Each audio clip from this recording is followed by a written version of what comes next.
The Very Best Christmas Present, written by Jim Razzie, illustrated by Henry Fernandez.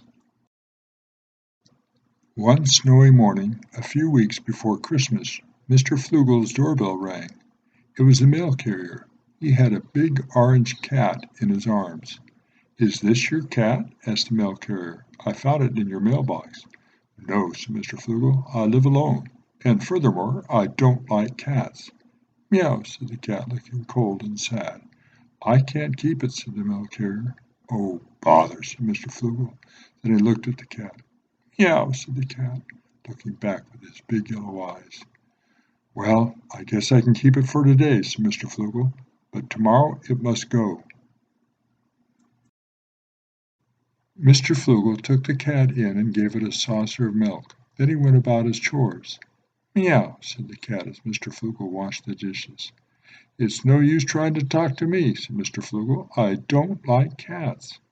So the cat kept quiet and just watched. Mr. Floogle whistled while he washed the dishes. "That's funny," he said to himself. "I haven't whistled in years." The day passed, and it was time to go to bed. The cat curled up beside Mr. Floogle and said, "Meow." "It's no use trying to talk to me," said Mr. Floogle. "I don't like cats." So the cat just lay there purring gently.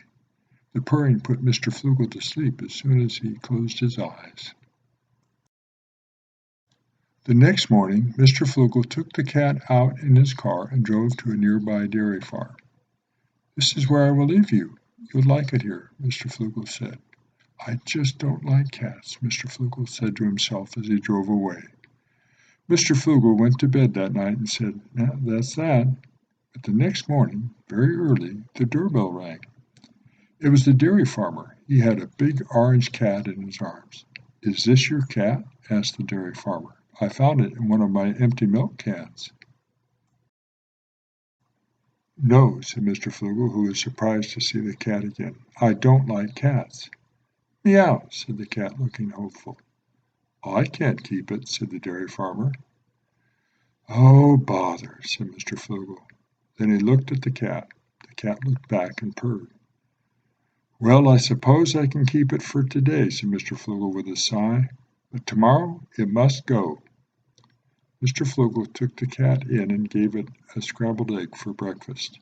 Then he went to sit in his chair. "Meow," said the cat as it played with Mr. Floogle's robe. "It's no use trying to play with me," said Mr. Floogle. "I don't like cats." So the cat just played with a piece of paper as Mr. Floogle watched. "Silly cat," he said to himself. The next day Mr. Floogle took the cat out in the car again. "I will take you far away this time so that you won't come back," he said. Mr. Floogle drove and drove until he came to a flying school. There were several other cats around. "You'll have plenty of company here," said Mr. Floogle. "Meow," said the cat. "No, you can't stay with me," answered Mr. Floogle. "I told you, I don't like cats." Mr. Floogle left the cat at the flying school and drove home again. "That's that," he said. The next morning, while Mr. Floogle was working on his house, someone jumped right onto his roof. It was a skydiver. She had a big orange cat in her arms. "Is this your cat?" asked the skydiver. "It jumped right out of the plane with me as we were flying over your house." "No," said Mr. Floogle, rolling his eyes. "It's not my cat, it never was my cat, and I don't want it to be my cat." "Well, I can't keep it," said the skydiver. "And anyway, it seems to like you." "Meow," said the cat, looking at Mr. Floogle lovingly. "Oh, bother," Mr. Floogle said with a sigh. "Well, I guess I'll have to keep you for today," he said, "but tomorrow you must go for good." Mr. Floogle went back to his work. "Meow," said the cat as it lay in the sun. "Oh, really?" said Mr. Floogle. "Well, I didn't miss you." "Meow," said the cat softly. "Stuff and nonsense," said Mr. Floogle. The next morning Mr. Floogle looked at the cat and said, "I really must get rid of you today. You know I don't like cats." He thought and thought about what to do. All of a sudden, Mr. Floogle had the best idea of all. "Since you were found in my mailbox," he said, "I will let the post office take care of it." That very same day Mr. Floogle took the cat to the post office. "I want to mail this cat somewhere far, far away," he said to the postal clerk. "How about the North Pole?" said the postal clerk. "That's far, far away, and we have a nice warm post office there." Mr. Floogle looked down at the cat. The cat reached up and licked his face. "Stuff and nonsense," said Mr. Floogle as he wiped off the kiss. Then, without knowing why, he suddenly asked, "Will they take good care of it at the North Pole Post Office?" "Of course," answered the postal clerk, looking offended. "We always take good care of the mail, especially at Christmas time." Without another word, he took the cat into the package room. The next day the cat did not come back the day after, or the day after that. "Well, I guess that's that," said Mr. Floogle as he washed the dishes. He tried to whistle, but nothing came out. More days passed, and still the cat did not come back. "Well," said Mr. Floogle a little quietly, "I guess that's that." He climbed into bed, but for some reason he couldn't fall asleep. "Stuff and nonsense," he muttered. "I'm just not tired." Now it just so happened that the next day was Christmas Eve. Mr. Floogle watched from his window as people hurried to and fro, their arms filled with presents. "Stuff and nonsense," he sniffed. Mr. Floogle didn't have any friends, so he never expected any presents for Christmas. Just then, for no good reason, he thought of the cat. "I wonder what that silly cat is doing now," he mused as he sat in his chair. "It's a good thing I don't like cats," he said to himself, "or I might miss it."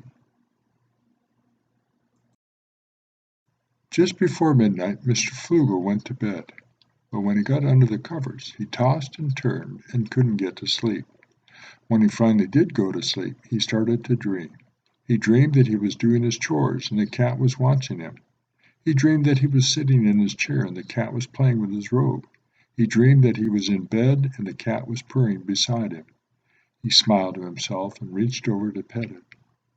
Then he woke up and remembered that the cat was gone.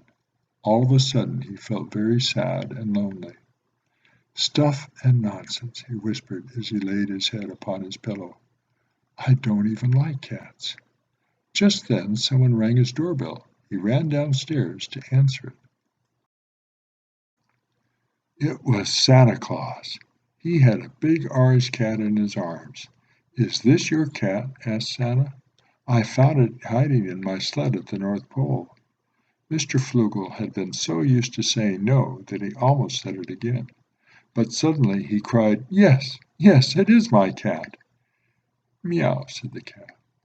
"I'm glad you're back too," said Mr. Floogle, stroking the cat's soft fur. Then Mr. Floogle turned to Santa. "But how did you know it was my cat?" he asked. Instead of answering, Santa just gave Mr. Floogle a wink and a nod and hopped into his sled. Mr. Floogle waved goodbye as Santa's sled disappeared over the treetops. "Meow," said the cat. "I missed you too," said Mr. Floogle. "Meow," said the cat. "Merry Christmas to you too," answered Mr. Floogle as he gave his cat a big hug. "You're the best Christmas present I could ever want."